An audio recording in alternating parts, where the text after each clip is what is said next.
BR9 TV news ఛానల్కి స్వాగతం. బీహార్ రాష్ట్రం చాప్రా జిల్లా.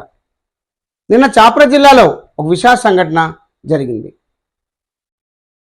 మహావీర్ మేళా ఏర్పాటు చేసిన సందర్భంగా అక్కడ ఏర్పాటు చేసినటువంటి డ్యాన్స్ ప్రోగ్రాంలో చూసేందుకు వేలాది మంది ప్రజలు ఎగబడ్డారు. ఈ సందర్భంగా అక్కడ చోటు చాలక చాలా మంది ప్రజలు భవంతులపై ఎక్కి సమీపంలో ఉన్న బిల్డింగ్లు ఎక్కి ఈ ప్రోగ్రాం చూడసాగారు. అనుకోకుండా ఓ బిల్డింగ్ పైకప్పు కూలి చాలా మంది ప్రజలకు తీవ్ర గాయాలయ్యాయి. విషయం ఎంతవరకు అన్నది ప్రస్తుతానికి తెలియలేదు. అధికారికంగా క్షతగాత్ర వివరాలు మరి ఇతర వివరాలు తెలియాల్సి ఉంది.